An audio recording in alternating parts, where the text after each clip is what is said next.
From the age-old Cinderella to the new Frozen, there are many changes, whether it's the people watching, the quality, or the change in content. It seems from movies to countries, everything develops. We are your hosts. I'm Viviana. I'm Zach. I'm Johnny. I'm Eric. Welcome to Help Help. Today we'll be dissecting industrialization and economic development. There are so many aspects to how to determine how developed a country is, and one way to think of it is like a tree on a lake. The trunk as the main idea, the branches as the three subpoints, and the leaves as the subpoints that make up the branches. The HDI is composed of these three things. Or, don't starve, little hungry kids. Now stay with me. Each branch has a bushel of leaves, and these leaves determine how stable the branch will be. For a decent standard of living, it has gross national income, purchasing power parity, and gross domestic product. Think about it like this.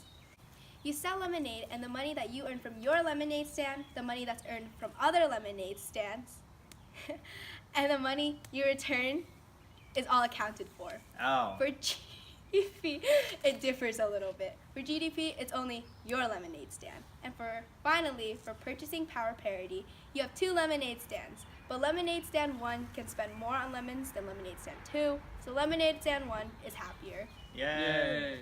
Now, what builds this is the structure.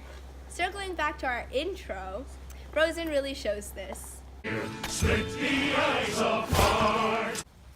Now, this is the primary sector because of the extraction of materials. Then, Spin takes it to his center to fabricate it into consumer goods, secondary, leaving it to Anna and Elsa to use it for their coronation. As you will see, developed countries have a higher share of later sectors as they continue to grow, relying more on productivity. Traveling to our other branch, the leaves are composed of schooling for adults, which is the schooling that the adults have already experienced, expected for children, which is what they expect the children are going to go through for schooling, the literacy rate, which is how many people can read or write in an area, and the pupil-teacher ratio, which is how many pupils there are for a teacher. To our final branch, which is health and wealth, which is most reliant on the epidemiologic transition, which was discussed in chapter 2, of course. But a quick recap is that the more developed a country is, the healthier its people are, the more money they can get, and life. On the other hand, there are inequalities in development that make countries less developed. There's the GDI, where the higher it is, the better it is, and the GII, which the higher it is, the worse it is. Countries have two paths they're able to take for their economy, self-sufficiency or international trade. Both paths are beneficial depending on how they're executed. This also depends on which stage they are on the Rostow model.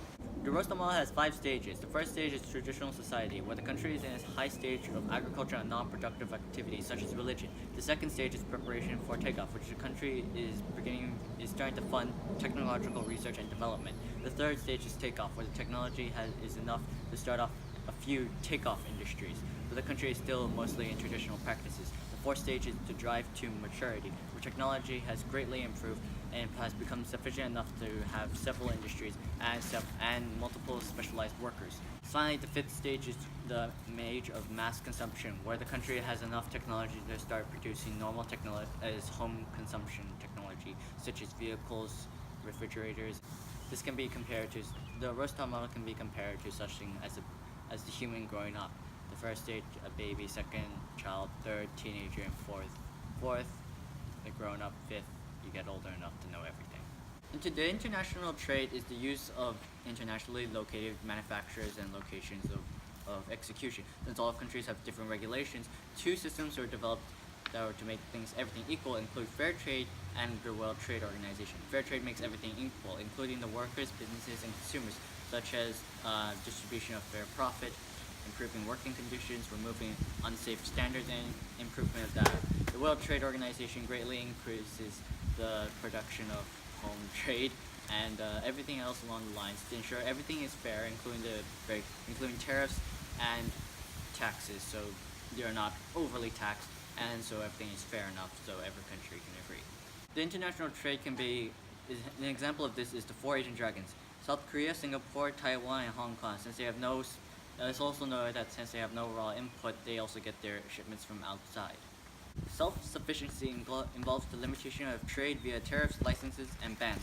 This includes the distribution of investment in order to stop large countries and companies from invading their own state.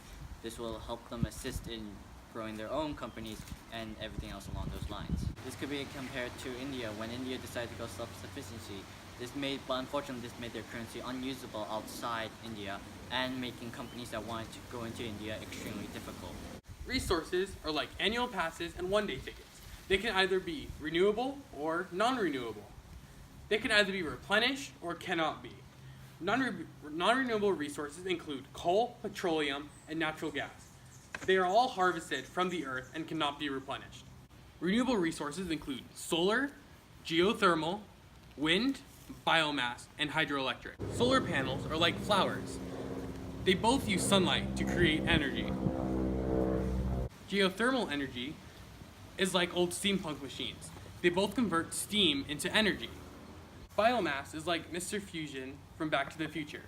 They both convert plants and waste into energy. Wind power is like a small pinwheel. They both have wind spin a turbine. The spinning of the turbine creates energy. Similar to wind, hydroelectric is a large turbine that produces energy, but instead of wind, it uses water.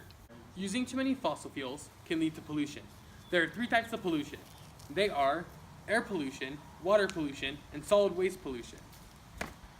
The air is polluted when chlorofluorocarbons end up in the atmosphere. Water is polluted when chemicals and other unwanted materials end up in the ocean. Humans need water to live, and the water becomes undrinkable because of this. Solid waste usually ends up in landfills.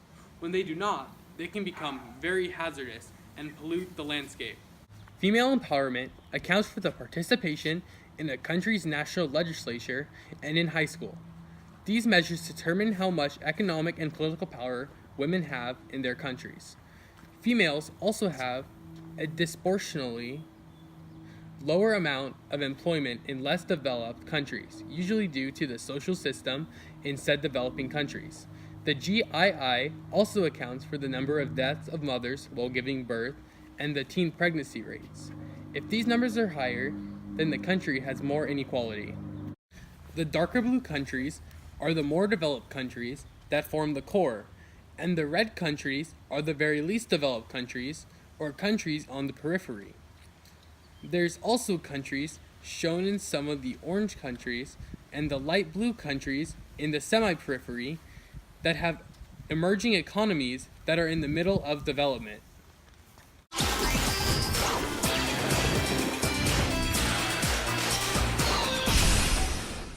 Enter the Industrial Revolution. Yay!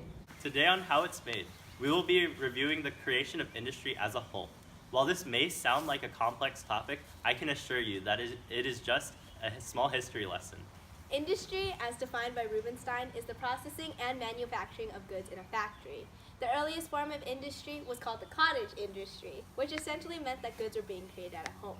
There was less trade in the past, as people were mostly farming and creating goods for their own families. The Industrial Revolution is not just one small instantaneous improvement in industrial technology, but rather a gradual innovation of ideas and technologies in many aspects of Europe. The singular most important invention of the Industrial Revolution is the steam engine, invented by James Watt in Glasgow, Scotland in 1769. Many other inventions and industries were created. Most of them were consequences of the steam engine. Some of these industries were the iron, transportation, textile, chemical, and food processing industries. The Industrial Revolution began in Europe and then diffused to North America and Asia in the 19th and 20th centuries respectively. In North America, the Industrial Revolution grew much faster than in Europe. Asia has only recently become a very big player in the field of manufacturing and industry, and we'll examine why that is. On to 2 seemingly different sets of information that are more similar than you think. On one hand, you have the Rubinstein book telling you about these things called site and situation factors. And on the other hand, you have Mr. Bourne and any test prep books that you may have telling you about Weber's least cost theory. While the 2 may sound completely different, they both have to do with the location of a manufacturing plant in order to take advantage of low costs. The Rubinstein version of industrial location has to do with 2 factors. Site and situation factors. Situation factors have to do with the relative distance of the manufacturing factory and specifically transportation costs. By now you should already know about the von Thunen model and how he believed that cultivating trees for lumber was supposed to be done near the market because moving heavy things is expensive. The same applies to the location of a manufacturing plant. Make sure that your heavy items aren't moved farther than your lighter items. Site factors have to do with labor, capital, and land. Alfred Weber looks at three important factors in his least cost theory. There's the labor cost, the transportation cost, and the agglomeration. See the striking similarities between the two? As a human geography student, you will always be able to recognize where to place a manufacturing plant in between the raw inputs and the market. Now there is the case when the labor costs are so low in an area that it offsets the cost of transportation. This is called outsourcing. Many developed countries decide to outsource their manufacturing to give jobs to less developed countries. The global shift of industry to LDCs is called the New International Division of Labor. Countries such as China and India pay their workers only $2 an hour, while Europe and the United States pay their workers closer to $25 an hour.